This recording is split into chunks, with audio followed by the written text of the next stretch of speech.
ผู้ฟังกำลังให้เกียรติรับฟังสถานีวิทยุเจียงใหม่มหานคร FM 107.25 เมกะเฮิรตซ์อันดับต่อจากนี้ไปเจิญอู้จ๋ากำเมืองกับดีเจคำเพชรเจ้า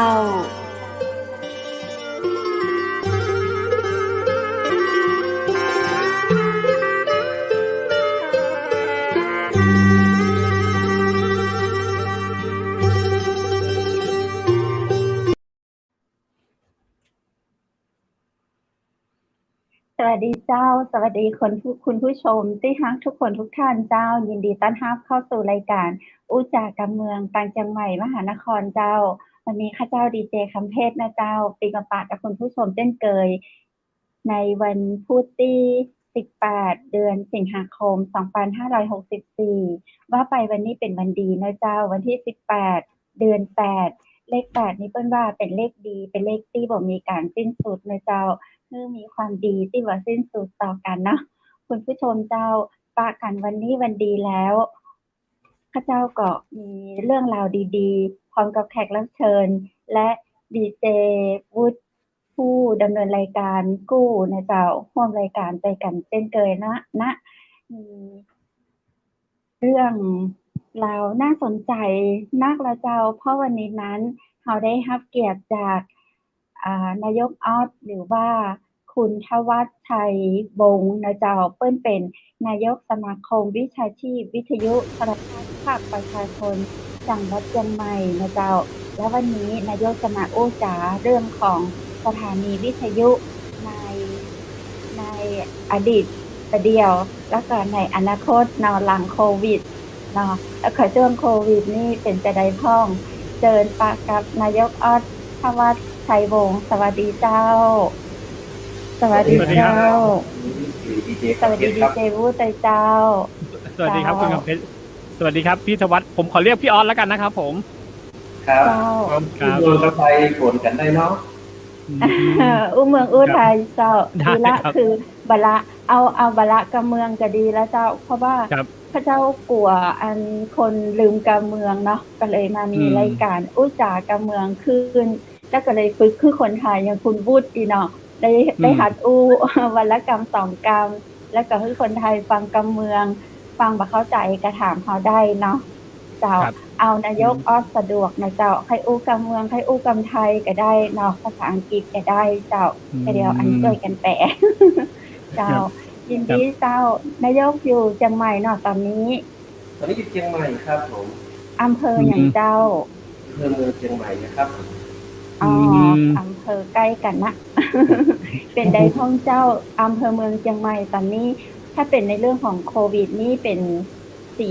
เป็นท้องสีแล้วเนาะเดี๋ยวสีเขียวสีแดงสีเหลืองสีส้มสีขาวสีแดงเพราะว่ามีจำนวนนะครับผู้ติดเชื้อแกว่งตั้งแต่30 ถึง 100นะครับโดยการสีแดงครับนายกออสครับนายกทำอะไรครับที่เชียงใหม่ครับก็ประกอบวิชาชีพวิทยุนี่แหละครับแล้วก็ช่วยเรื่องสถานีโดนไปถึงเรื่องเล็กน้อยวิทยุตั้งเชียงใหม่ทางภาคเหนือเฮาเป็นได้พ้องเจ้าตอนนี้นายกวิทยุก็ประคองกันไปครับช่วงนี้ด้วยสถานการณ์ว่าจะเป็นทางโควิดทางกสทช.บีบมานะครับองค์กรต้นทุกทางที่ผ่านมาก็มีสถานีวิทยุประสงค์จะประกอบที่แก่ก็มีข้อนะครับแล้วก็ยังมีประเทศที่ว่าก็เพราะว่าอะไรนะเอากลับไปไว้ก่อนก็ยังมีอยู่ครับสถานีวิทยุครับสถานีวิทยุของนายกชื่อสถานีวิทยุอะไรครับผมหรือที่อยู่ด้านหลังนั่นเลยเสียงนครพิงค์เชียงใหม่ครับชื่อเดิมของตัวเชียงใหม่นครบุรีศรีนครพิงค์อะไรใช้ชื่อเสียงนครพิงค์เชียงใหม่ครับเป็น50ในการครับจัดรายการตลอด24ชั่วโมงว่าครับผมถึงครับเตรียมคืนกับปิดแล้วครับอ๋อครับผมคือลดด้วยค่าใช้จ่ายเนาะเดี๋ยวนี้สปอนเซอร์ดีก็เจ้านายกคือเมื่อคืนมาเดียวคนบอกให้ออกบ้านออกจองคนเสร็จแล้วเลยพักไว้ก่อนแล้วก็เปิดปี2ปี3ก็ว่าไปเนาะครับผมแล้ว เป็นไงบ้างครับนายกครับตอนนี้ก็คือมีทีมงานเยอะไหมครับที่สถานีวิทยุก็มีพอสมควรครับแต่ว่าดีเจต้องเปลี่ยนกันมาทำงานแล้วเพราะว่ามันสปอนเซอร์มันโหดปัญหาเราต้องใช้วิธีปรับการทำงานการทำงานทุกวันแต่เปลี่ยนกันมันไม่กลางเนาะครับแต่ถ้าก่อนโควิดนี่ก็คือเต็มสถานีเลยไหมครับผมหมายถึงว่าดีเจแล้วสถานีตั้งแต่เช้ายันมืดตอนนี้ดีเจมันแรงกว่าดีแล้วพักไปก่อนเพราะว่าค้าเองที่เป็นร้านอาหารจะได้รับผลกระทบนะครับเพราะว่าบางทีร้านอาหารยาวไปเลยครับทำให้รายได้ของสปอนเซอร์เขาส่วนย่อยลงนะครับมันจะผลกระทบไปเลยโรงแรมธุรกิจในฐานะที่เป็นนายกสมาคมวิทยุและโทรทัศน์ทางสมาคมมีกิจกรรมอย่างพ่องเจ้านายกเจ้าในช่วงปีนี้นะครับหรือว่าปีที่ผ่านมาส่วนนายกเจ้าบอกให้ได้ยินคุณรู้ได้ยินว่าเจ้ากิจกรรมในปีนี้แล้วอาจจะต้องใกล้กล้องนิดนึงครับผมเสียงมันจะได้ดังหมายถึงว่ากิจกรรมในปีนี้ว่าปีแล้วครับผมเอาปีแล้วก่อนก็ได้เจ้าปีแล้วเนาะปีแล้วนี่เจ้าถ้ามีอย่างมากเขาก็ยังมีกิจกรรมที่เราจะไปร่วมกันมาบางมุมบางจุดก็ได้มาประชุมหารือแล้วก็ออกค่ายอาสาออกค่ายสร้างแผนงกันท่องเนาะก็ถึงปีแล้วแต่ปีนี้น่าจะเจอกันในซูมหรือว่าในไลน์นะครับเพราะว่ากิจกรรมมันก็ลดน้อยลงไปนะครับจริงๆสมาคมนะครับจะต้องประชุมสามัญประจำปีตั้งแต่เดือนมกราเลื่อนมา3 เดือนแล้วครับเนี่ยเลื่อนแล้วเลื่อนแหมมันมีผลกระทบนะครับครับผมทุกครั้งที่ประชุมนี้ส่วนใหญ่นี้จะประชุมเกี่ยวกับอันอย่างเจ้านายกก็เราจะปรึกษาหารือกันว่าวิธีที่เราจะเพราะว่าประกอบกิจการกันเนี่ยมีวิธีไหนข้อที่จะดำเนินกิจกรรมไปได้มีการพัฒนานะครับหรือว่าจะเป็นทางด้านเทคนิคหรือว่าเกี่ยวกับผู้จัดรายการคือมันไป2 ส่วนเนาะถ้าพัฒนาแค่ดีเจแต่ว่าสมัยสมุนมันต่อไปโดยดีเจเสียงว่าแต่เครื่องโซนมาเสียงหวานโดยมันกับดีเจก็เสียงหวานในห้องโซนอะไรอย่างนี้คือมันต้องพัฒนาเขาพูดกันไปที่ทางมาตั้งสมาคมก็จะช่วยเหลือกันนี้เนาะเป็นการดูแลกันในเรื่องการจัดรายการในด้านเทคนิคของสถานีวิทยุเขามีกิจกรรมบางนอกก็เจ้ากิจกรรมบางนอกกิจกรรมปีแล้วใช่ไหมครับกับปีแล้วพอมีบ้างก่อนโควิดกันก่อนโควิดมีเยอะนะครับปีก่อนปีโน้นมีหลายอย่างนะครับมีเช่นขายข้อโซนที่ก็มีหลายอย่างหลายกิจกรรมมีที่ท่าประมวลอยู่แต่ว่าพอโควิดตั้งแต่ปีแล้วมากิจกรรมลดลงแล้วครับที่จะต้องมาพบปะกันมากประมาณในพอคือก่อนโควิดท่านเขาจะมีกิจกรรมออกด้วยตามชนบทอีเนาะเป็นได้เต้าอมก้อยอย่างอีอันนั้นมันเป็นโครงการถ้าไทยหนาวเลยต้องไปที่พื้นที่สูงเนาะก็เลยไปที่พื้นที่สูงแต่ว่าถ้าเป็นโครงการที่ไปใกล้ๆส่วนมากจะบอกได้ไปไหนไกลครับถ้าเป็นโครงการใหญ่ไปไกลๆเลยครับที่เขามีไอเดียที่จะมีโครงการตั้งภัยหนาวช่วยเหลือเจ้าแล้วพอมีโควิดปุ๊บเราก็ไปได้ทำโครงการนี้ต่อแต่ปีแล้วแต่ที่ได้ยินนายกว่าปีแล้วนี่เราไปช่วยในเรื่องของทำอะไรอย่างก็โรงพยาบาลสนามแล้วก็เจ้าโรงพยาบาลสนามนั้นแค่ช่วยประชาสัมพันธ์นะครับเพราะว่าเขาช่วยประชาสัมพันธ์เนาะทุกวันนี้จะทำอยู่นะครับเรื่องของการประชาสัมพันธ์เกี่ยวกับกิจกรรมการเข้าไปซื้อเนาะเบื้องต้นเนี่ยประชาสัมพันธ์จังหวัดหรือว่าหน่วยงานสาธารณสุขจังหวัดมีการขอความร่วมมือในการก็เอาข่าวจากสาธารณสุขมาก็ฟังชาวบ้านเนาะได้อัพชาตินะว่าสวทเชียงใหม่เองเนี่ยนะครับเวลาจัดรายการเนี่ยมันไปได้มาถึง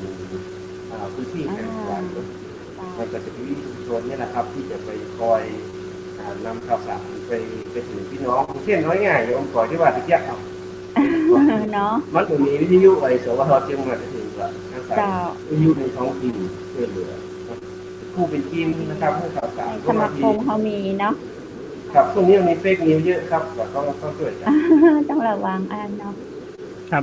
ครับ ครับแล้วนายกครับผมถามนิดนึงครับ อย่างตอนพอในช่วงโควิดที่ผ่านมาที่เชียงใหม่แบบเจอประสบปัญหาเยอะเนี่ย ทางวิทยุอะครับ มีส่วนช่วยเหลือยังไงบ้างครับ ในสถานการณ์นี้ครับ ในสถานการณ์โควิดตั้งแต่ปีแล้วนะครับ ครับ ก็หมายถึงคนช่วยเหลือภายในสมาคมหรือว่าช่วยเหลือประชาชนครับ ช่วยเหลือประชาชนนะครับผม ช่วยเหลือ เป็นกระบอกเสียง ก็เป็นกระบอกเสียงที่ผู้ปฏิเสธนะครับผู้หลายภาษางง อืม ก็ช่วยเหลือเป็นกระบอกเสียงที่บอกว่าในพื้นที่ที่มีแฟนคลับนะครับที่ติดตามดีเจเนี่ยนะนี่ก็จะเป็นส่วนที่ว่าวิทยุชุมชนเนี่ยยังคงต้องอยู่ต่อไปเพราะว่าผู้หมวดแจวานกับพี่น้องประชาชนคนที่ดีเจเนาะเพราะฉะนั้นการที่จะสื่อข่าวสารเนี่ยมันต้องเป็นดีเจที่ผู้หมวดแจวานที่ว่าเนี่ยนะครับ ทิมตี้เนาะอุต ถ้า ส่าห์ เป็น กันได้ ทางการ มาก ต้อง ก ไป ว่า คือถ้าเป็นทางการต้องไปคนกับท่านฟังอะไรอย่างเงี้ย ครับ หยอกมุกหน่อยแล้วก็ผู้ข่าวสารเพิ่มเติมเข้าไปนะครับ อืมอืมอืมอันนี้คือความต่างของหมายถึงว่าอย่างวิทยุชุมชนกับ ถ้าเปรียบเทียบวิทยุชุมชนกับสื่อออนไลน์อะครับผมฮะตอนเนี้ยนายกคิดว่ามันมีความต่างหรือมีความใกล้ชิดกับประชาชนในท้องถิ่นยังไงครับ คือต้องเข้าใจว่าในปัจจุบันนะมนุษย์เราเนี่ยมันยังมีหลายคนใช่มีหลายอายุช่วงนะครับ ถ้าเป็นช่วงคนเข้าเนี่ยครับ ครับ มันออนไลน์มันเข้ามาถึงนะครับ เพราะว่า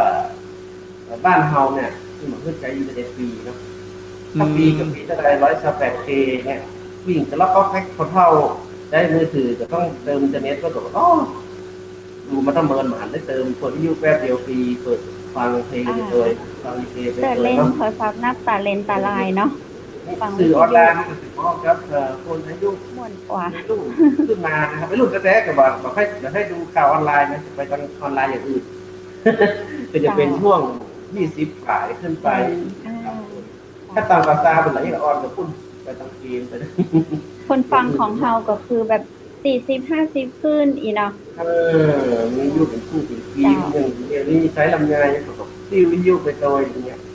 จะมามือมันนิ้วเขี่ยก็มือถือลำไยหรือไม่ได้ใช้เนาะแต่ถ้าเป็นยุไปโดยเนี่ยลำไยมันได้ใช้หรอกลำไยได้ใช้ไปโดยนะ ใช่เจ้าตั้งในเวียงก็กับขับรถก็กับเปิดวิทยุเหมือนกันเนาะ ขับรถกับฟังได้ ถ้าขับรถเรามาถือมือถือฟังข่าวดูข่าวออนไลน์แบบแย่เนาะ แล้วโจนกันละกัน มันมีความต่างเพราะคน เจ้า ครับ นายกอยู่ในอยู่ในวงการวิทยุนี่มาเมื่อหรือยังเจ้ากี่ปีละ ก็ตั้งแต่ก่อนกสทชจะประกาศใช้ประกาศวิทยุทดลองประกอบกิจการ คือตั้งแต่ปี2553เนี่ยเราเริ่มประกอบกิจการกันละในลักษณะของ ก่อนน้องแหม เคยได้ยินจุดปฏิบัติการเรียนรู้ครับตอนนั้นมันยังเป็นวิทยุกันนะมันเป็นชื่อว่าจุดปฏิบัติการเรียนรู้นะ ใจเจ้า ครับ เพื่อนเฮาเป็นจุดปฏิบัติการเฮียนโฮเมื่อละเท่เหมือนกันแล้วเนาะ ตอนนั้นวิทยุมันเหมือนกฎหมายรองรับเพราะว่าตอนนั้นกสทชยังไม่เกิดกสทชมาเกิดแล้วกับประกาศร่างระเบียบเนี่ยหลังจากวิทยุกำเนิดตั้งแต่ปลายปี2555ครับ เป็นสมาคมก่อตั้งก่อนนั่นละตัววิทยุมันเกิดก่อนสมาคมเลยตั้งก่อนปี55กับกลายมาเป็นวิทยุทดลองประกอบกิจการแล้วก็จะหมดอายุในวันที่3 เมษายนปีหน้านี้รวมระยะเวลาก็เกือบ10 ปีวิทยุทดลองประกอบกิจการเสียหมดอายุไป ถ้าจะต้องปรับเปลี่ยนก็น่าจะปรับเปลี่ยนให้ดีขึ้นเนาะไปทิ้งขว้างกันยังข่าวเมื่ออาทิตย์ก่อนเดือนก่อนโอ้มันจะเป็นลมกันละ นอกจากโควิดต้องเป็นกระบอกเสียงแล้วเนี่ยนะครับชาววิทยุทุกคนยังต้องมาทำเอกสารนะครับส่งในวันที่1ต่อร่างของการกสทชตัวนะครับคือเมากับเมาก็จะไปกับเป็นกระบอกเสียงมาได้เราต้องมารักษาสถานภาพของเก่าโดยเนาะเอาตัวเก่าให้รอดอีเนาะเฮาก็เป็นห่วงชาวบ้านเฮาก็เป็นห่วงรายการวิทยุเฮาก็เป็นห่วงอาจจะได้เลยเนาะน่าจะเข้าใจเนาะ คิดที่ถามว่าช่วยเหลือภายพ่อมันคือ ประชาชนก็ต้องช่วยตัวเก่าก็ต้องช่วยตอนนี้เพราะว่าอนาคตวิทยุก็ยังบอกว่าบางวันที่ต่างแต่เนี่ยมันจะเป็นอะไร อืม โลกมันเปลี่ยนแปลงไปได้เสมอบางอย่าง อันที่เขาคิดว่ามันจะแย่มันอาจจะดีก็ได้นะครับ ค ครั วา บ มแน่นอนความมันแน่นอนมันมีเปลี่ยนแปลงได้เสมอเป็นกำลัง เรา ใจ ใช่ครับ เจ้า เราต้องมองอย่างนี้ครับ คือ เจ้า ใช่ คือบางทีเนี่ย คนบางทีเทคโนโลยีมันมาเร็วไปอย่างเงี้ยไปถึงมันมาปุ๊บเนี่ย เราสัมผัสมือถือทุกวัน ถามว่าเดี๋ยวนี้นะครับ ทุกวันเนี่ย ผมเข้าใจเลย คนบางคนกลับไปหาแผ่นเสียงฟัง ใช่ เพื่อฟังเสียงดนตรีที่เพราะ เจ้า เพราะว่าหาความคลาสสิก อืม หาความคลาสสิ ใช่ ก เจ้า ใช่ครับ ผมว่าวิทยุก็เป็นส่วนหนึ่งที่เป็นความคลาสสิกจริง ๆ นะ ถ้าเราจำบรรยากาศเก่าๆได้ว่าสมัยก่อนเราไปท้องไร่ท้องนาอย่างเงี้ยโอ้โหวิทยุไม่ต้องเสียบสายไฟด้วยนะ ใช้ถ่านตากบเนี้ยเท่าที่ผมจำได้ ยังมีอย่างที่ว่าใช้ลำไยแต่ที่ครับคัดลำไยต้องสากลว่าคัดลำไยเนี่ย อืม ลำไยมันต้องใช้ถ่านเพราะมันอยู่กลางสวน เจ้าตามต้นลำไยบ้านเฮาเนาะ ใช่ครับ วิทยุกัน อืม เจ้า นี่ครับในความคิดของนายกออสเลยอ่ะนายกออสก็ยังเชื่อมั่นอยู่นิดๆไหมครับว่างานวิทยุมันก็ยังต้องดำเนินต่อไป มันจะต้องดำเนินการต่อไป เพราะว่าตราบใดที่เอ่อเทคโนโลยีเนี่ยนะครับ มัน คน ไม่ได้ ไทยเขายังมีชนบท มันไม่ได้บันดอนหมายความว่าถ้าเกิดเหตุภัยพิบัติ อืม ขึ้นมาสักอย่าง ครับ บางทีนะครับการสื่อสารทางอินเทอร์เน็ต หรือว่า อืม ทางเนี่ยมันใช้มาได้นะครับวิทยุเนี่ยยังมันเป็นคลื่นมาตรฐานที่ใช้งานง่าย อืม ในการสื่อสารกันเพราะมือถือเนี่ยถ้าเรามีอินเทอร์เน็ตมันก็คือมือถือสมัย2 ปีแต่ก่อนนะครับ ครับ เป็นค่าใช้จ่ายต้องสิ้นเปลืองเพิ่ม บางคนมีถ้าตามเติมเน็ตแต่อ้าวเมื่อก่อนคลิกไปที่เดิมเนี่ยคือมือถือเก่า วิทยุซื้อถ่าน10 บาทเนาะก่อนเนาะฟังได้ไป2-3 เดือนคุณเนาะ อืม มันก็แล้วแต่ อินเทอร์เน็ตโอ้เหมาจ่าย500อ่ะโอ้5 วัน10 วันหมดละบอกว่าเป็นได้เป็นเดือนอีแล้วเนาะจาลง10 วันนี่ได้เติมตังค์เห็นมะ บางทีเน็ตมันมดนะแต่ว่ามันลดสปีดอะครับ อ้าว อ๋อ แม่ ครับ ละ ใช่ใช่ เนาะ ต้นเดือนมันลดรวยจิ้วจิ้วจิ้วดูข่าวนี่หน้าตาผ่อนนะพอปลายเดือนอึดอัดเนี่ยมันเป็นอย่างเงี้ยเน็ตประเทศไทยเออ ใช่ แต่ถ้ามาเปรียบเทียบ ส่วนเขาจะลำบา ใช่ ก ครับ เจ้า เปรียบเทียบกันอย่างวิทยุเนี่ย คนแค่มีเครื่องวิทยุแค่นั้นเองถูกไหมครับ ทุกคนฟังฟรี ไม่เสียตังค์ เออเรื่องยุคถูกนะสมัยก่อนแพงเลย โอ้มาอู้เตยเฮาเตยได้เตยแหมนะนายกเนาะ อืม ส่งกับข้าวอันอย่างฮือดีเจเนาะ มันก็จะมีเสน่ห์ของมันจะถามว่าคนฟังลดลงหรือไม่มันจะลดลงไปตามส่วนของ ครับ เพราะว่าประชากรที่เปลี่ยนแปลงพฤติกรรมไปแต่ว่ามันก็ยังมีอยู่ครับกลุ่มคนที่ฟังยังมีอยู่ อืมครับในความคิดผมอะผมว่าอย่างวิทยุท้องถิ่นเนี่ยหรือวิทยุชุมชนเนี่ย จริง ๆ แล้วอ่ะมันเป็นอะไรที่สำคัญมากสำคัญในแง่ของที่แบบว่าเราสามารถสัมผัสแทบเอาตรงๆเลยนะครับ เราแทบจะรู้เลยว่ากลุ่มเป้าหมายเราเนี่ยคือใครนะครับ ใช่ ชาวบ้านแต่ในขณะที่สื่อออนไลน์เนี่ยก็ยังกว้างอยู่ถูกไหมครับ สื่อทีวีก็ยังกว้างอยู่อย่างนี้ครับ ตรงนี้เนี่ยเราสามารถเอาปัญหาเนี่ยไปสะท้อนกับทางกสทชได้ไหมครับว่าจริง ๆ แล้วสื่อที่สัมผัสชาวบ้านลากหญ้าหรือว่าสัมผัสคนได้ดีที่สุดก็คือวิทยุชุมชน ตรงนี้เราได้สามารถไปสะท้อนให้เขาฟังได้ไหมครับผม ได้ได้เลยเพราะว่าสื่อวิทยุนะครับมันก็เป็นสื่อพื้นฐานที่บอก อืม เข้าถึงเวลาขับรถเวลาทำงานเนี่ยนะครับ อืม เอาง่ายๆทำงานขับรถขับลาเนี่ยวิทยุมันความง่ายกว่าออนไลน์แล้ว ใช่ครับ อืม ออนไลน์ต้องจอดรถรอไฟแดงถึงมาเปลี่ยนคอนเทนต์นะฮะ ใช่ เจ้า อืมอืมใช่ และการนำเสนอของวิทยุเนี่ย ผมว่ามันก็เป็นเสน่ห์โดยที่แบบว่า คือผมอะนะ สามารถคือเราคนที่สามารถจัดรายการวิทยุแล้วก็สามารถพูดแล้วก็ให้คนจินตนาการไปเห็นภาพได้อะไม่ทราบว่า นายกออสหรือว่าดีเจคอมเพลเคยไม่รู้ว่าทันรุ่นอย่างรุ่นผมหรือเปล่าอย่างรุ่นผมเนี่ยเคยฟัง นิยายทางวิทยุอย่างเงี้ยผมฟังนี่นะผม ตอนนี้ก็ยังมีบ้างนะครับมีบ้าง ใช่ ผมจินตนาการได้เลยนะเขาพูดอะไรอย่างเงี้ยครับ ผมท้องฟ้า ใช่ครับ เนี่ยผมถึงว่าอันนี้เป็นเสน่ห์ของวิทยุ ซึ่งแบบคุณไม่ต้องมานั่งเปลี่ยนคอนเทนต์ถูกไหมครับ คุณแค่ฟังเสียงเนี่ย คุณรู้เลยว่าตัวละครตัวเนี้ยอยู่ที่ไหน อยู่ตรงท้องไร่ท้องนาอยู่ที่ไหนแม่น้ำสวยยังไงภูเขาสวยยังไงนกบินยังไงอย่างเงี้ยครับ ใช่ เหนือนี่มีแบบวิทยุเป็นแบบเปิดฟังขอซออย่างเนาะจากขอซอ ชาวบ้านเรายังแบบขอซอเจ้า แล้วอย่างนี้ทางวิทยุทั้งประเทศเนี่ยมีการช่วยกันพูดกับทางกสทชไหมครับว่าเนี่ยมันอย่างนี้อย่ามาบีบเราเลยหรือว่าอะไรอันนี้ผมถามเป็นความรู้หน่อยนึงครับคือตอนนี้เวทีแสดงความคิดเห็นเนี่ยมันไม่เหมือนเดิมด้วยช่วงสถานการณ์เนี่ยมันไม่ได้มีการประชุมกลุ่มย่อยเหมือนกันก็ที่ทำได้ก็คืออย่างวันนั้นวันที่30กรกฎาคมเนาะที่ให้เวลาแค่ไม่กี่นาทีนะ3 ชั่วโมงพูดกับคนน้อยหมดเวลาไปเนี่ยพูดกันได้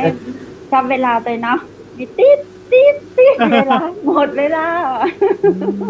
ตั้งเวลาแบบเป๊ะเลยใช้วิธี2-3 นาทีส่งเอกสารไปว่ากันไปประมาณนั้นคือจำกัดเวลาคนที่จะพูดเงี้ยแต่จริงๆแล้วเนื้อหาอะไรเงี้ยมันมีมากกว่าเนื้อหาที่เป็นปัญหามันมีมากกว่าอยู่แล้วใช่ไหมครับใช่ผมไม่รู้ว่ามันเพราะว่ามันมีค่าใช้จ่ายหรือว่ามันเพราะอะไรหรือเขาขี้เกียจหรือว่าไม่แน่ใจเนาะตอนแรกเขาบอกแต่ทั้งวันมันลดเหลือครึ่งวันโอ้จริงๆเปิดมาแค่อู้กับเฮานายกบริหารกับเปิ้นอู้กับเฮาแล้วเปิ้นถ่ายภาพไปพอเพดานปุ๊บมันหันหน้าเปิ้นเราแต่ว่าเนื้อพอกลัวเขาจะมาเปิดดูแล้วเปิ้นอู้เสร็จแล้วก็เอากล้องแพนไปที่เพดานอ๋อบ่เห็นหน้างามก็ต้องแวบมันก็เดี๋ยวแวบไปกินน้ำนะฮะกินน้ำให้กูลอกกลัววิทยุขนาดนั้นเลยกะบ่ฮักกันขนาดนั้นเลยกะแต่ว่าทุกวันนี้ยังต้องต่อสู้ต่อไปนะครับเพราะว่าร่างประกาศที่ว่านั่นนะครับมันมีคนตอนนี้เรารวมกับองค์กรภาคีเครือข่ายนะครับทั่วประเทศเนี่ยช่วยกันทำหนังสือคัดค้านไปเนี่ยก็เป็นหลักน่าจะเป็นพันฉบับเพราะว่าพี่น้องทางอีสานภาคกลางภาคใต้ภาคตะวันออกตะวันตกก็ช่วยกันนะครับน่าจะทำให้ร่างของกสทช.เป็นลงไปน่าจะรอพ้นวิกฤตไปก่อนนะครับแล้วก็กสทช.ชุดนี้นะครับเพราะว่าชุดใหม่เนี่ยกำลังสรรหากันอยู่ครับจริงๆต้องรอชุดใหม่นั่นแหละเนาะคือชุดเนี้ยองค์คณะจะทำงานเท่าที่เหลือที่รัฐกรมีนักคนนี้นะก็มีลาออกจากห้องคนนี้เหลือแค่นี้ที่รู้ก็เหมือนกันนะครับเพราะเป็นทำงานนะครับครับก็คิดว่าคณะชุดใหม่นี่น่าจะมีแบบวิสัยทัศน์ที่มองไปไกลจนถึงทุกปัญหานะครับผมปัญหาของวิทยุด้วยนะใช่คือฟังอย่างวันนั้นที่เบิ้ลแถลงอย่างวันที่30ที่ผ่านมาคือเขาลืมดูชนบทอ่ะเขาไปดูงานต่างประเทศเจ้าพูดเนาะคนละเรื่องนายกเนาะเบิ้ลไปดูงานต่างประเทศเบิ้ลไปเอาประเทศสวีเดนอเมริกาแล้วก็เอามาเปรียบเทียบว่าเบิ้ลไปดูงานต่างประเทศมา 4-5 ประเทศ 6 ประเทศแล้วก็ประเทศนั้นเป็นอย่างอีกเปิ้ลลืมก็เติมหาแม่ห้องสอนแล้วแม่ห้องสอนยังเป็นชนบทยังเป็นดอยเอามาเปรียบกันไปได้เลยก็เจ้าฟังแล้วก็เอ็นดูประเทศแต่ละจังหวัดคือวิสัยทัศน์ต้นไก่ไงมันพอไก่ล้ำคือผมพอภาคพื้นดินว่าเขายังอยู่บนดินผมว่ามันคนละอย่างกันหมายถึงว่าอย่างเมืองนอกนะครับเอาตรงๆเลยเราดูรายการโทรทัศน์ของเมืองนอกเนี่ยรายการโทรทัศน์ของเมืองนอกที่ประสบความสำเร็จเนี่ยก็เอามาใช้ในเมืองไทยไม่ได้เหมือนกันวิทยุเหมือนกันผมว่าวิทยุเมืองนอกเนี่ยที่ประสบความสำเร็จก็ไม่สามารถเอามาใช้ในเมืองไทยได้คือด้วยความเป็นไทยของเราเนาะด้วยคนไทยเราต้องการอะไรแบบนี้อย่างเงี้ยครับใช่ครับหลากหลายเนาะหลากหลายอย่างครับยังไม่เฉลี่ยเป็นอาจารย์บอกว่าเปิ้ลไปแอลดูงานต่างประเทศเนี่ย ให้ทุกคนมาดูงานบ้านอย่างแบบจังหวัดแบบยะลาปัตตานีเนาะนราธิวาสแม่ฮ่องสอนเนี่ยเนาะ ต่อไป มาดูค่ะมาดูตังชนบทดิ แต่ต่อไปเขาจะลาปัตตานี ครับ ไปดูออสเตรเลียไปดูสวีเดนหรอไปดูอังกฤษแล้วเอามาบอกเพิ่งเขาทำอย่างอันมันเป็นมันโอ้มันเราโอ้โหจะเปรียบเทียบจะใดอ่ะพระเจ้าฟังแล้วก็อ้อยได้ก็อ้อยนายก อย่างนี้เป็นมีความครับ เขาก็ทำการหน้าที่ของเราก็เพราะว่าเขาก็พยายามเขียนข้อความแสดงความเห็นที่มีประโยชน์ทั้งสองฝ่ายส่งไปรักครับอันนี้ก็รอผลสรุปผลการรับรองความคิดเห็นแต่ว่าจริงๆแล้วประกาศวันที่26มิถุนายนเนี่ยมันบอกไปแล้วว่าอายุทดลองเนี่ยหมดอายุวันที่3 เมษายนแล้ววันที่4 เมษายนเนี่ยหมูเฮาที่อยู่ของเฮาเนี่ยครับมันจะพร้อมวิทยุชั่วคราววิทยุ ตอนนี้คือเขาเป็นชั่วคราวแหมถึง6-7เนี่ยอยู่กันใต้ด้วยกัน2 ปี แล้วก็มีชั่วคราวกับการดำเนินธุรกิจไปด้วยกันไม่ได้ครับแล้วเขาเขียนหัวกระดาษสถานีวิทยุชั่วคราวนะครับขอเสนอราคา ของค้าน โฆษณาเนาะบอกที่มันชั่วคราวมันจะไปเมื่อไหร่ น่าจะถือก็แปลกดี วัน เนาะ นี้ใช้วิทยุทดลองนะแต่ว่าอันนั้นชั่วคราวที่มันก็จะไป อันนั้นก็ยังอันนี้เป็นท้องว่าอย่างก็คือเขาคงที่อยู่ยังอันไปก่อนเจอกันประคองไว้ก่อนก็ยังดีเนาะ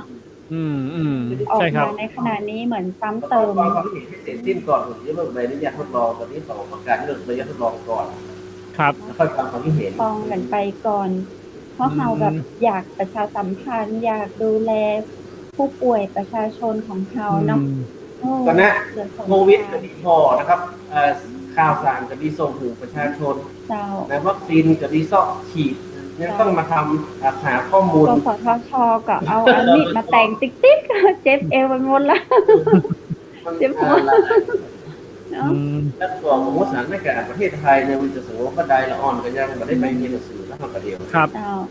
ทุกบ่าวผมเรียนหนังสือล้วนที่บ้านเรียนออนไลน์ เจ้า ครับอย่างสมาคมวิทยุเชียงใหม่ครับผม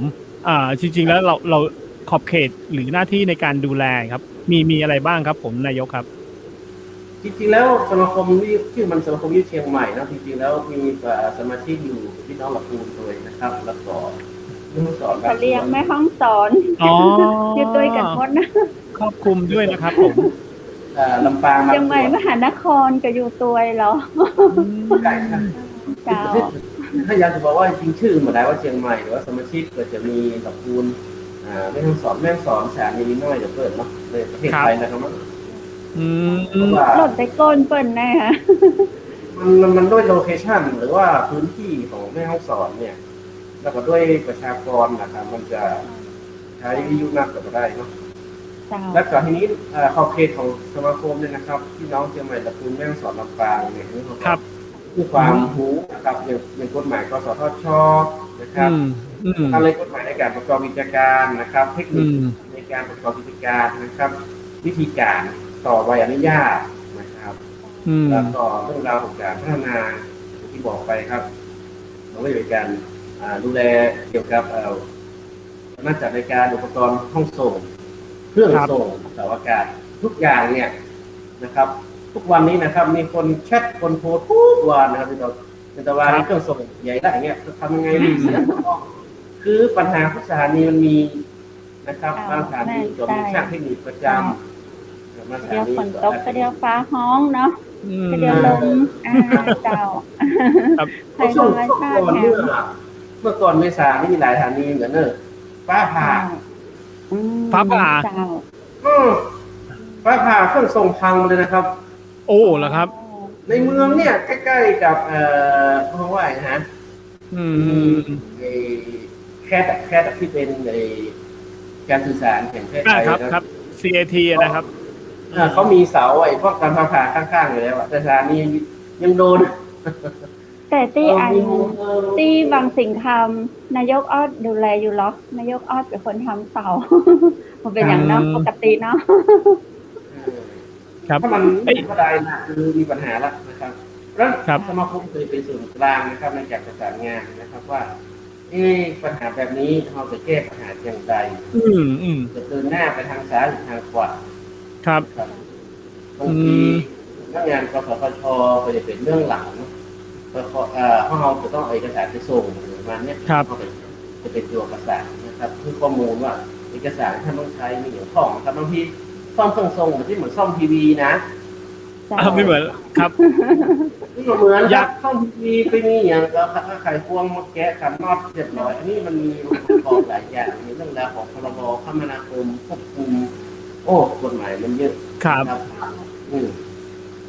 แล้วก็ เสียข้ามแกะแฮมเนาะ เข้าประมา จะ ณ ให้ นั้น เปิ้นดูติดสติ๊ก มัน เกอร์ หลากห เปิ้ ลาย น อย่าง เอา กับแท้ ครับ เข้าก็อยู่ภายใต้การควบคุมดูแลของเปิ้นผู้อย่างแล้วเนาะอย่างเปิ้นมารังแกแฮมบ่เข้าใจ ครับ แล้ว พูดถึง ผม สติ๊กเกอร์นะครับ ครับเป็นไงครับ ถ้ากรณีที่กสทชให้เปลี่ยนกำลังส่งตามประกาศเลยครับความเดือดร้อนต่อสถานีวิทยุนี่มีทันทีนะเพราะว่า ใช่ ควา ใช่ มสามารถที่จะเก็บสติ๊กเกอร์และสมมติ อืม พวกวัดได้เอาง่ายลดจาก500 วัตต์เนี่ยให้เหลือ400 วัตต์สมมตินะครับ ครับ ก็ยังดีแล้ว เอาง่ายใกล้ๆเนาะ ก็ยังตุ๊กนะก็ยังได้จ้าง เขาต้อง ช่าง คิด มา ว่า ปรับ การ ดี ใน ๆให้ การ นะ ที่จะจ้างช่างรับตรวจแอมมา จะได้ก็ต้องเอาเครื่องไปตรวจเนาะจ้างช่างก็สทชจ้างคือกันแหละมาปรับคือกันแหละกสทชทุกวันนี้เก็บเงินเป็น700 บาทต่อปีเนาะ ครับ เจ้า อย่างนี้เรามี โอ้โหสปาร์ตา เรามีการรวมกลุ่มนอกจากที่เชียงใหม่ปุ๊บเนี่ยอย่างสมาคมวิทยุเนี่ย มีทุกจังหวัดทั้งประเทศไหมครับ ครับเรารวมตัวกันเป็นองค์กรภาคีเครือข่ายตอนนี้จะมีวันก่อนเที่ยวเตอร์ไทยมาใช่ไหมครับ ครับ เจ้า ที่ก่อตั้ง 50องค์กรกันแล้วนะ อันนี้เราก็อยู่ในเพราะว่าเครือข่ายเดียวกัน ครับ ที่จะคอยเพื่อนแก้ไขปัญหา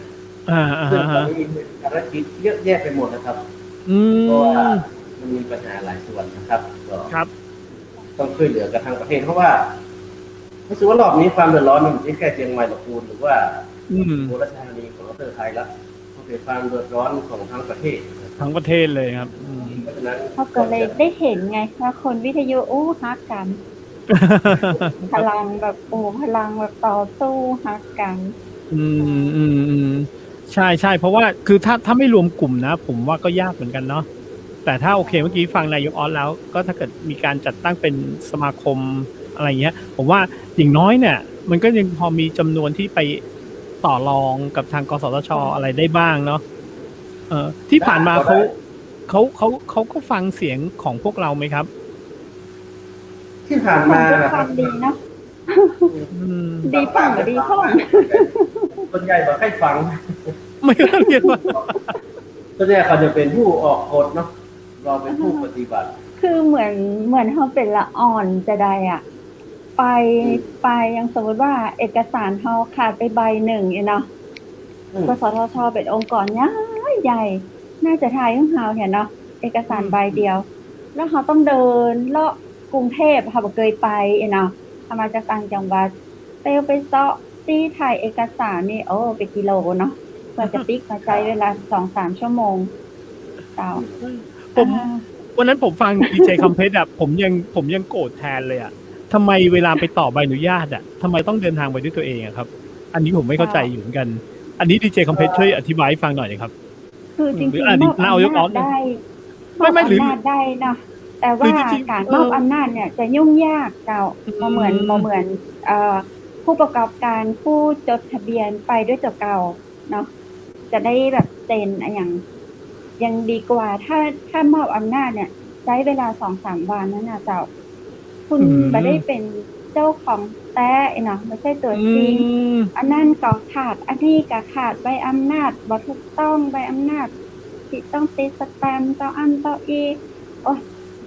ต้องไปคนเดียวนะเจ้าไป ตรงนี้ คเดียว ตรงนี้มันสามารถจะเปลี่ยนแปลงได้ไหมครับนายกออสครับ ตอนนี้เปลี่ยนแปลงแล้วด้วยสถานการณ์ แต่ตอนนี้เปลี่ยนมีช่วงโควิดนี่เนาะ เดี๋ยวนี้เจ้าหน้าที่ก็กลัวเฮากลัวเจ้าหน้าที่นะ ตอนนี้มีส่ง ตอนนี้ต้องใช้วิ อิน ธี เทอร์เน็ต เจ้า ใช้วิธีออนไลน์อินเทอร์เน็ตอย่างเดียว จ้ะ เจ้าหน้าที่บอกเข้ามานะบอกให้ขึ้นตึก แต่ หัวไข่ ข้าเจ้า หัวไข่ เข้า เลย ไปดูเมื่อตะวานนะนายก เพราะว่า ครับ ของข้าเจ้ามันของข้าเจ้ามาก่อนต่อไว้ตั้งแต่เดือนเมษา อืม ต่อไว้ตั้งแต่เดือนเมษาแล้วก็มาถึงมาเดียวนี้มันก็หลายเดือนแล้วนะเดือนสิงหาละ ของใบอย่างใบของปีหน้าทองเชียงใหม่มหานครเนี่ยมันหมดปี65อันนั้นเราก็บอกเป็นห่วงสั่งบนละ ของขึ้นเสียงสารวินที่ไม่เสลียงนะเจ้านายก อืม จะหมดเขตวันที่30กันยายนนี่เนาะ อืม จะหมดเขตวันที่30กันยายนเดือนหน้า ทีนี้ข้าเจ้าก็ไปต่อไว้ตั้งแต่เดือนเมษาละข้าเจ้าก็เข้าไปดูในรหัสในพาสเวิร์ดที่เปิ้นฮื้อไว้อะเจ้าเมื่อเขาเข้าไปเช็คยากเหมือนกันเนอะเจ้านี้ตั้งแต่ตื่นจนอยากกินข้าวเตี้ยมข้าวตอน ก็ไม่ได้เห็นของตัวเก่า ว่าเดี๋ยวนี้ไปอยู่ที่ไหนละใบอนุญาตไปถึงไหนละจะผ่านก่อน นี่กสทช เป็นยังไงยังเข้าไปดูบ่ได้มันเจ้า ครับ ลองโทรไปตัวมีคนภาพเจ้า ก็ประชุมกันแค่เดือนละ2 ครั้ง ครับ เจ้า นั่นเลยจ้าครับผมถามว่า อืม อยากให้กสทชชุดใหม่เนี่ยประชุมเดือนละ ค่ะ 4 ครั้ง จะได้ไหม เพราะว่าเอกสารที่ในเรื่องราวที่คุณทำเพศยื่นไปเนี่ยสมมติคุณเพศยื่นเมษาเนี่ย เจ้าก ว่ามันจะได้เข้าบอร์ดประชุมเนี่ยนะครับ อาจจะเข้าเดือนมิถุนายนกันแล้วครับ อืม เพราะว่ามันไม่ทันเพราะมันประชุมเดือนแค่2 เตื้อ อืมอืม แล้ว ประชุม ทุกวันก็จะมีเอกสารเพิ่มเติมขึ้นทุกวันอยู่แล้ว เขาก็จะรวบรวมไหมครับ เพราะว่าถ้าเอาไปรอบนี้สมมติว่ารอบนี้ซาวสถานีรอบหน้า30-50เนี่ยนะแต่ถ้าประชุมทุกสัปดาห์เนี่ยมันก็จะเวยกว่านี้ครับ แต่ว่าก็จะมีเหตุผลอย่างเพื่อนนะว่าจะ ครั ต้อบ งประชุมกันเดือนละ2 ครั้งสมมติว่าของคุณคำเพชรเนี่ยเข้าที่ประชุมต้นเดือนนี้สมมตินะครับ อนุมัติให้คุณคำเพชรต่ออายุได้แล้วนะครับในที่ประชุมนะ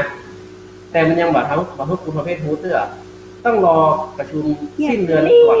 เนี่ย เพื่อรับรองมติครั้งที่แล้ว เพื่อรับรองมติครั้งที่แล้ว เพราะฉะนั้นไอ้2 ครั้งเนี่ย มันใช้เวลา1 เดือนครับ ที่จะได้ผลว่าคุณต่ออายุเสร็จสิ้น เดือนกับน้องเมษา ก็ พฤ สะ ษ ท้อน ภากรกฎาสิงหาหนับเดือนนี้4 เดือนค่ะ ท่านอยู่บอกไป นี่ครับผมถึงบอกว่าจริงๆแล้วเรื่องปัญหาของอันนี้ไม่ใช่แค่กสทชอย่างเดียวนะครับ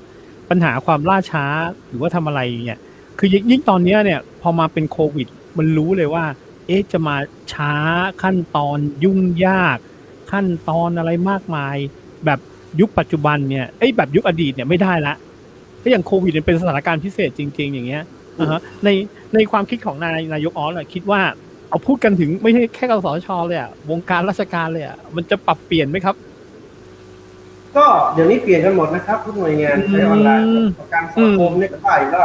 ประกันสังคมบอกคุณนายจ้างเนี่ยให้ไปจ่ายเงินค่าประกันสังคมนะครับผ่านทางอ กา อน ร ไล สังคม น์ ก็ลดลง อืม ประกันสังคมเดี๋ยวนี้จ่ายครึ่งเดียว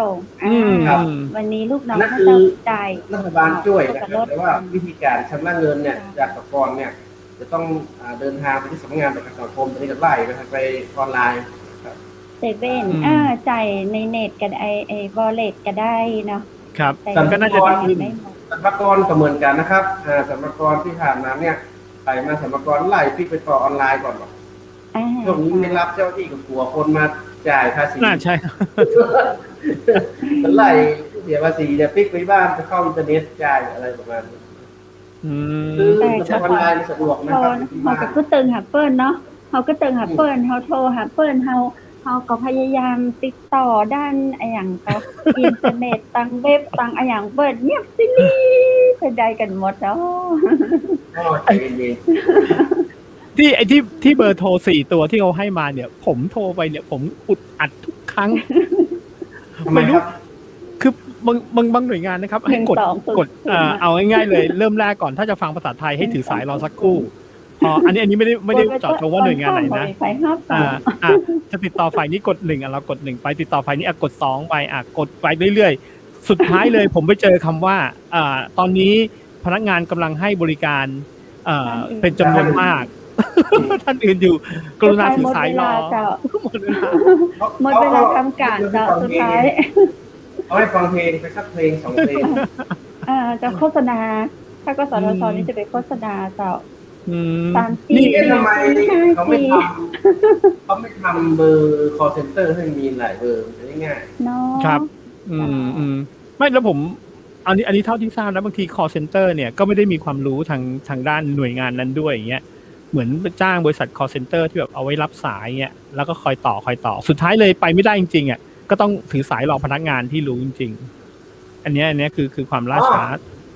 มันเป็นธรรมดาครับเพราะว่า call center เนี่ยจะต้องรับเจ้าหน้าที่เสียงเพราะนะครับมาเป็นด่านหน้าก่อน เขาก็ยังจื่นใจเนาะมีคนเข้าเป็นคนอู้ตัวอ่ะอันนี้มัน แต่ว่า อัตโนมัติแต่เขาอู้จะใส่กับบอกฮู้น่ะ จะอยู่ข้างหลังอย่ามาได้มารับด่านหน้า นายกเจาะคือเติมหัดเพลงของไอ้เหินฟ้า อ๋อ ผีคอเซ็นเตอร์ ธรรมดานะครับมันเป็น คือเติมหัดเพลงไอ้เหินฟ้าเลย สะท้อนสั ผี งค คอ มได้ เซ็ ดี นเตอร์ฟ้องได้ดีนะเจ้า แต่ทุกวันนี้วิทยุของเราครับหมายถึงวิทยุชุมชนของเราวิทยุของพวกเราเนี่ย เราก็ยังดูแลของทางหน่วยงานราชการอยู่ใช่ไหมครับหมายถึงว่าเขามีข่าวสารหรืออะไรเงี้ยเขายังให้เราช่วยในการโปรโมทอะไรอยู่หรือเปล่า ต้อง ครับ ทำจ้าเพราะว่าเขามี MOU กับเปิ้ลเนาะ25%ไม่เดียวที่เขาเพิ่มเปิ้ลเป็น50%คุณนะเนาะของเขาสเต็ปเดียวนี้ถ้าอย่างมีสัก30%ธนาคารนายกออด ใช่ครับ เนาะเดี๋ยวนี้ของเปิ้ลโอ้ไปเตอะจัดอสมอสมมาจัดศาลมาจัดป่าไม้มาจัดทหารมาจัดตำรวจมาจัดเนาะใครเข้ามา แล้วก็ จัด เป็นสี เขา สั ก็ นนี่เหมื ให้ อนกัน เปิ้ล เป็นสีสันเพื่อคนฟังได้ฟังว่าวันนี้ก็มีตำรวจวันนี้ก็มีทหารมันผู้พิพากษาเนาะมันมีตามไม้ว่าถามว่าอสมแห่มันก็เป็นเพราะว่าเสน่ห์ บ้าน สถานีนี้มันต้องมีเสน่ห์หลากหลาย นี่ไงผมถึงบอกว่าจริงๆแล้วก็ยังจำเป็นอยู่อย่างมากๆเลยนะเพราะว่าเนี่ยราชการก็ยังเห็นเราเอาตรงๆเลยถ้าไปโฆษณาทางด้านเอาพูดกันสื่อออนไลน์เงี้ยก็ต้องเสียตังค์ถูกไหมครับสื่อทีวีก็ต้องเสียตังค์ถ้าวิทยุชุมชนอย่างเงี้ย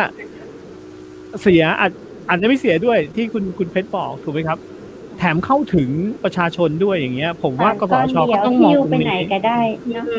ต้องไปสวนไปนาได้มั้ง ใช่ต้องมองตรงนี้นะว่าแบบเฮ้ยมันเข้าถึงประชาชนดีจริงๆไม่งั้นคุณไม่มาฝากข่าวเราหรอกถูกไหมครับก็อย่างที่บอกครับถ้าดีเจเสียงหวานนะครับ มีแฟนคลับมันก็เป็นส่วนที่ว่าจะสื่อข่าวสารให้คนฟังได้นะครับ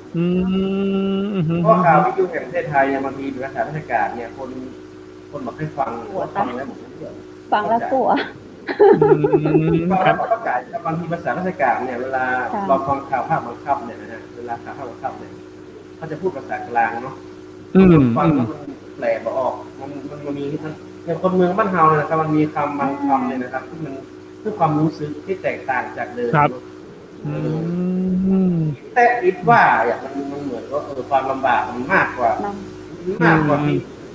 ที่ภาษากลางจะใช้เนาะ ครับขนาดชื่อข้าเจ้ายังต้องได้เปลี่ยนมาเป็นดีเจ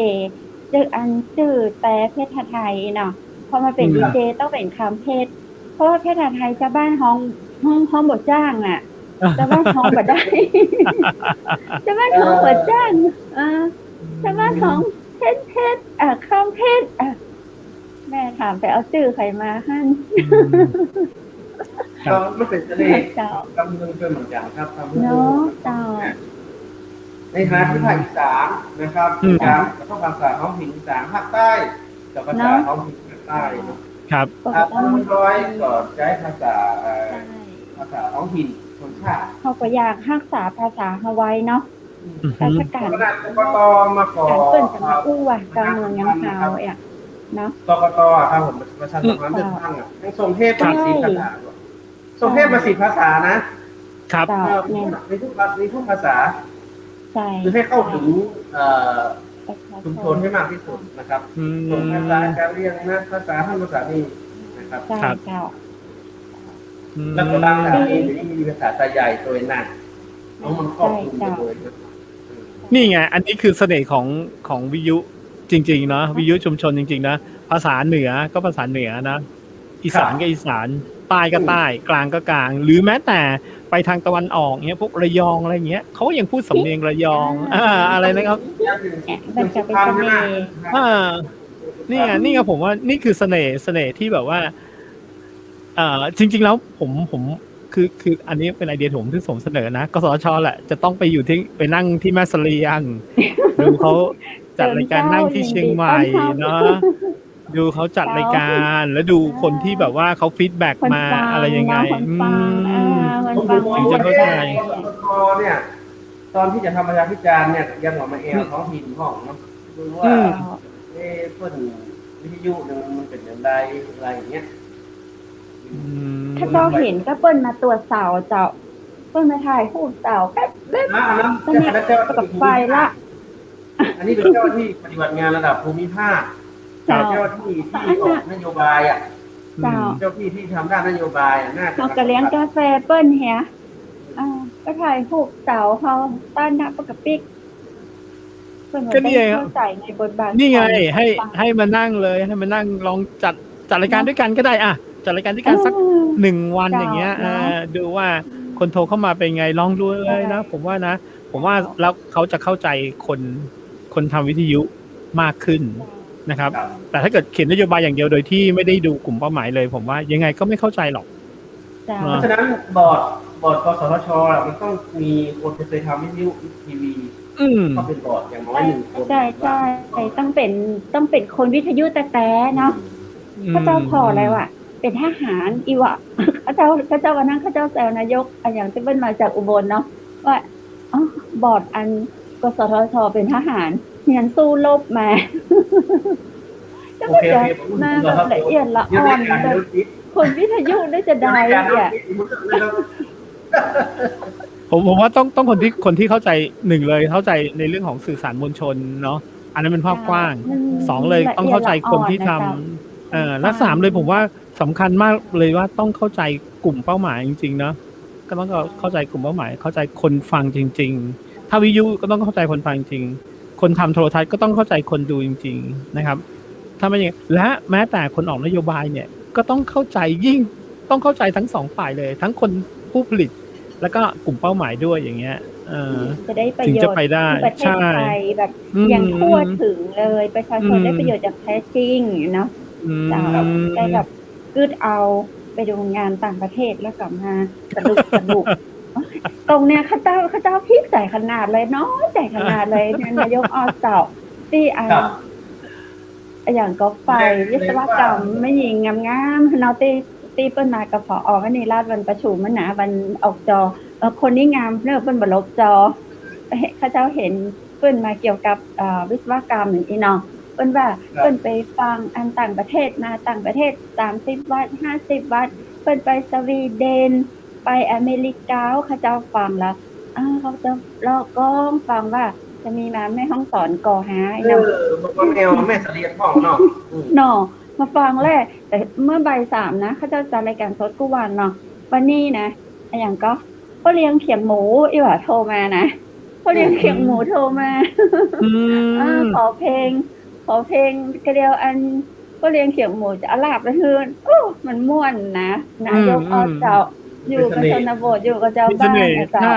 จ้าวิทยุก็ยังเกิดเปิ้นอยู่กับวิทยุอ่ะใช่ผมว่าวิทยุเปิ้นไปเป็นดิจิตอลเนี่ยอันอย่างก็ทีวีดิจิตอลก็คนไม่แสดงผมไม่ดูทีวีไปเป็นเกิงจังหวัดละแม่ฮ่องสอนคือทีวีดิจิตอลนั้นนายกผู้ฟังซื่อๆเลยคุณวุฒิตังกสทช.พวกก็ส่งมาให้เนาะก็ส่งกล่องดิจิตอลนะให้แล้วก็ชาวบ้านน่ะก็คือชาวบ้านบ่ได้เรียนเทคโนบ่ได้อันหยังมาเจ้าเจ็บกระตึงบ่จ้างเปิดทีวีบ่ออกก็คือมืดตื้อๆยกไปแต่งอันใส่อันหยังก็เลี้ยงปลาพ่องรู้จังกิโลขายได้50 บาทจอเนาะ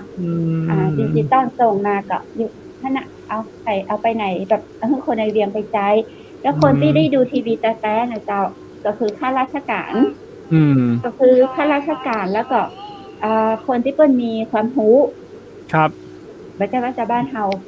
บ่มีความรู้ชาวบ้านเฮามีความรู้ใน อื ใน ม เรื่องราวของบ้านเมืองเฮาแต่ ครับ ความรู้เรื่องของดิจิตอลเนี่ย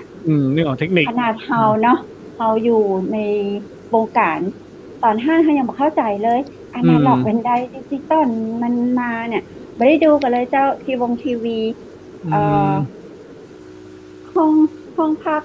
ติดทีวีไว้เนาะเจ้า31ห้องมืดตื้อๆผมมีทีวีเข้ามาดูสักห้อง ดีแล้วครับ เพราะว่าเปิ้น ดีแล้ว ส่งกล่องมาให้เฮากล่องเดียว เนาะ ใช่ใช่ถ้าจะเปลี่ยนก็ ติดได้ก็อาศัยจะดูทีวีลงไปดูที่อันอย่างก็เพื่อนท้องที่ห้าแขกอะ ไปดูรวมกันที่บุนเนอร์ แตกแตก ครับ ทีวีนี่ก็คุณอะมืดตื้อๆยกลงไปเอาแจกจ่ายกัน ที่ ไป งบประมาณมันเหลือนะคูปองรอบแรกเนี่ยแต่ที่จะมาแจกใหม่ให้มันครอบคลุมเนาะ ถ้าจะแจกกล่องดิจิตอลน่ะก็แจกทีวีเจ้าบ้านอย่างกับอันเนาะเอาทีวีเจ้าแบรนด์แจกแปลง แจกก็ได้ เดี๋ยวนี้เลยมันมีใครได้ดูทีวีเลยมันมีใครได้ดูทีวี นี่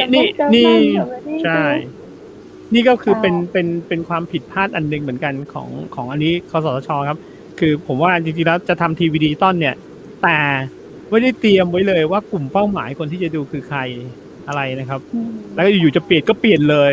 แล้วดูดิครับ ดูความล่มสลายของทีวีที่เราเห็นหลายๆช่องเนี่ยครับดูครับลำบากไปกันเลยใช่เสียดาย แล้วจะมาลงมือทำลายวิทยุแหมแต่ให้ ทีวีเนี่ยมันยังมีความถี่ว่างนะครับ ถ้า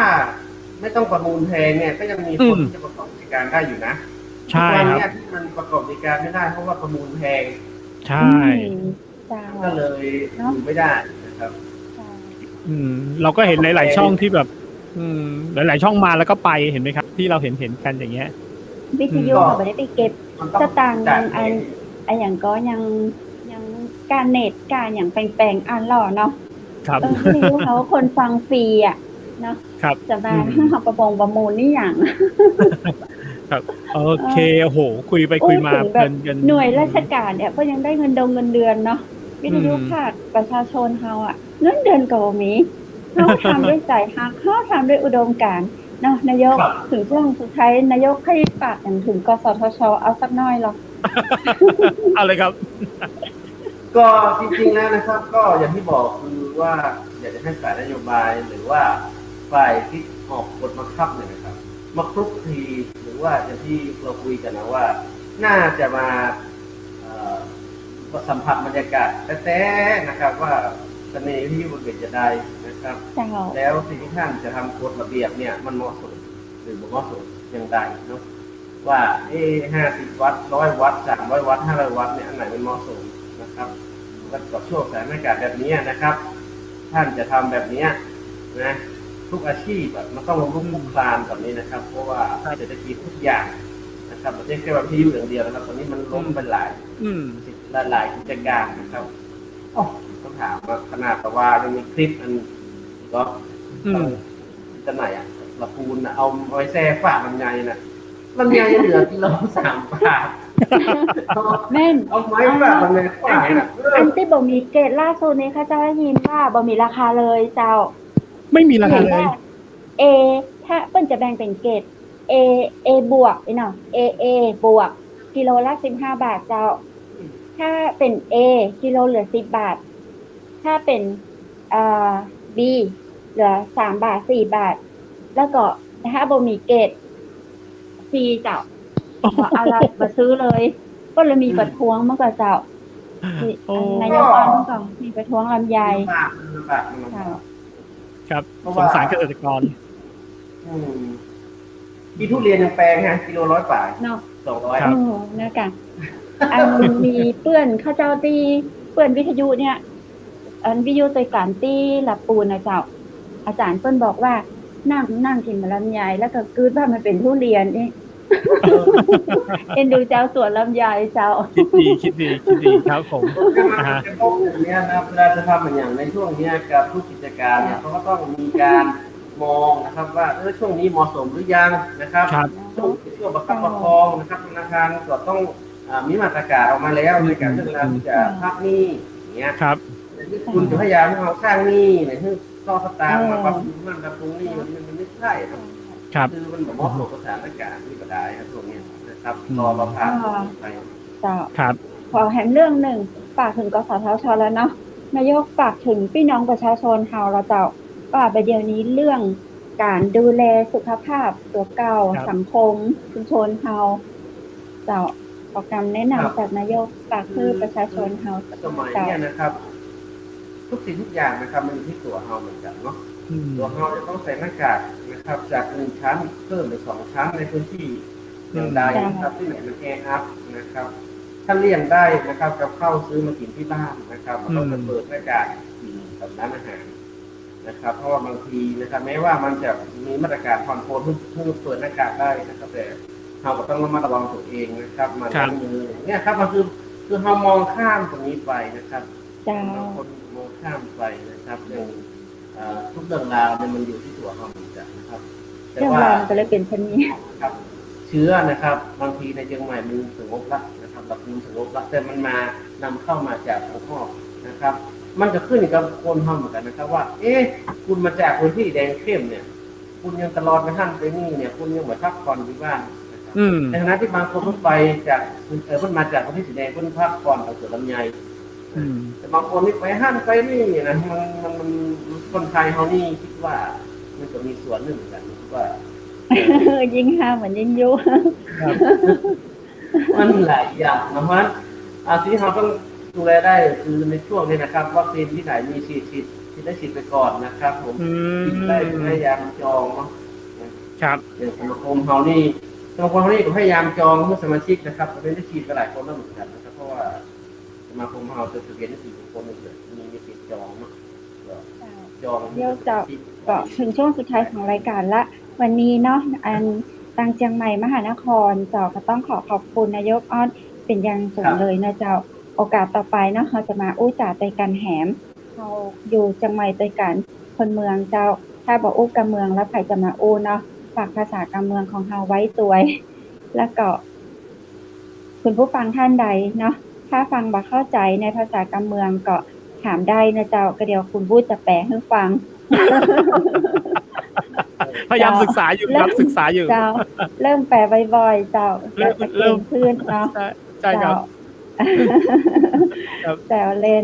จ้าวันนี้ก็หมดเวลาแห่ละจะได้ก็ขอบคุณนายกออส ขอบคุณมากครับ มากนะเจ้าขอบคุณมาก ขอบคุณครับนายกออสสวัสดีครับ แห ครับ ม ครับ เจ้าขอบคุณ สวัสดีค เจ้า รับ คุณผู้ชมเจ้าไทยอู้ไข่จ๋ากังเมืองกันต่อเพราะนายกออสเนาะฟังนามสกุลชัยวงศ์ก็รู้ละว่าเป็นคนเมืองเชียงใหม่เจ้านายทวัชชัยวงศ์เนาะนายกสมาคม วิทยุโทรทัศน์ภาคประชาชนจังหวัดเชียงใหม่นะเจ้าพี่แต่ก็ดูแลเป็นภาคเหนือหลายจังหวัดเจ้ารวมอยู่ในเปิ้นเนาะวิทยุตึงฮักการทั่วประเทศนะได้เห็นพลังของวิทยุ แล้วจะเข้าใจว่าพลังมันยิ่งใหญ่แต่เลยเจ้าเพราะว่าวิทยุเป็นแกนนำเป็นสื่อกลางที่ประชาชนเปิ้นฮักเนาะแบบคำนวณแทบไม่ได้เลย หมู่บ้านกี่คนเนาะตำบลละกี่คนอำเภอละกี่คนจังหวัดละกี่คนคือดูเตอะเนาะถ้าวิทยุลุกฮือขึ้นมาประเทศไทยจะเกิดหยังขึ้นดีว่าถึงวันนี้วิทยุนะเจ้าจะซื้อกลางที่ดีรัฐบาลเฮียอย่างก็เนี่ยตัวยกสทชก็เนี่ยอย่างก็เจือฟังเนาะเป็นเด็กดีกันค่อนข้างจะ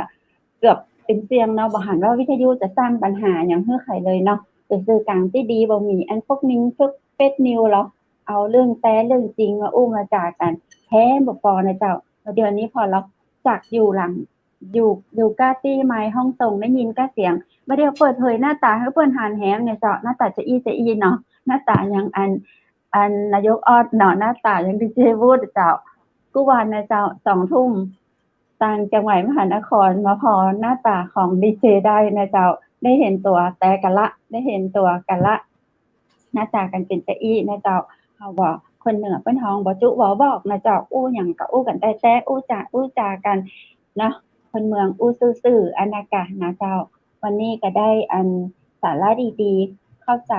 ในบทบาทของการเป็นวิทยุภาคประชาชนที่ทำเพื่อประชาชนบ่ว่าจะอยู่จังหวัดไหนเนาะเปิ้นก็มีแฟนคลับของเปิ้นมีเจ้าบ้านของเปิ้นที่ต้องดูแลหวังเป็นอย่างยิ่งว่าทางกสทช.จะเข้าใจในบทบาทของวิทยุภาคประชาชนแต่ละตำบลแต่ละอำเภอแต่ละจังหวัดนั้นเนาะจะเป็นภาคเหนือภาคใต้ภาคอีสานภาคกลางเนาะเราก็มีอุดมการณ์ที่จะทำเพื่อประชาชนของเราวันนี้หมดเวลาของข้าเจ้าดีเจคำเพชรและดีเจวุฒิผู้ดำเนินรายการเนาะได้รับเกียรติจากออสหรือว่านายกออสนายทวัฒน์ชัยวงศ์เจ้าก็ต้องขอบคุณเปิ้นแห่งกันเนาะและฝากขอบคุณไปตามสปอนเซอร์ใจดีของเฮานะเจ้าครัวปินโตเจียงใหม่สั่งกินได้กู้วานนะเจ้าราคาไปนะเจ้าสั่งให้คุณพ่อคุณแม่นะเจ้าป้าอุ้ยป้าเฒ่าแม่หม่อนละอ่อนตอนแต่กินได้หมดนะเจ้าโทรไปติ0818843354นะเจ้าบริการส่งตรงถึงบ้านในเขตอำเภอเมืองเชียงใหม่นะเจ้าโทรสั่งได้0818843354ขอบคุณคุณเอและคุณแอนะเจ้าเจ้าของกาแฟโกแมกคอฟฟี่นะเจ้ากาแฟโกแมกคอฟฟี่เป็นกาแฟสำหรับคุณผู้ชายดูแลสุขภาพคุณผู้ชายให้แข็งแรงนะเจ้าเป็นแมนๆเนาะกาแฟคอฟฟี่โกแมกต้องฝากขอบคุณโรงแรมแม่เสลียงเวียงงามตัวยนะเจ้าเปิดบริการตลอด24ชั่วโมงให้กับนักท่องเที่ยวให้กับผู้นักเดินทางนะเจ้าบอกว่าจะเดินทางมาด้วยภารกิจไหนโรงแรมแม่เสลียงเวียงงามก็เปิดบริการตลอด24ชั่วโมงนะเจ้าโทรถามได้สำรองจองห้องพักที่0536214444นะเจ้าและวันนี้ข้าเจ้าดีเจคำเพชรก็ขอบคุณชุดพิธีกรนะเจ้าชุดงามๆนะเจ้าวันนี้ผ้านี้เป็นผ้าน่าจะเป็นผ้าตังลาวนะเจ้าเปื้อนชื่อครูเปิ้ลเอามาฝากเนาะเจ้าและเฮาก็ได้รับสนับสนุนตังร้านผ้าพื้นเมืองชุดไทยใหญ่แม่ฮ่องสอนตัวยเจ้าท่านใดสนใจเสื้อผ้าพื้นเมืองแม่ฮ่องสอนโทรถามได้ที่0826166889นะเจ้าเปิ้นยินดีบริการส่งทั่วประเทศไทยเนาะขอบคุณคุณผู้ชมที่น่ารักนะเจ้าอยู่เป็นกู้ข้าเจ้าดีเจคำเพชรดีเจวุฒิแล้วก็แขกผู้มีเกียรติของข้าเจ้ามาตลอด1ชั่วโมงเต็มๆเลยในวันพุธที่18เดือนสิงหาคมวันนี้นะเจ้าจะได้ก็ขอส่งคุณผู้ชมเข้านอนเนาะได้ยินเสียงหาวหลายคนหลายตี้หลายตังเพื่อนอนรับฝันดีราตรีสวัสดิ์เจ้า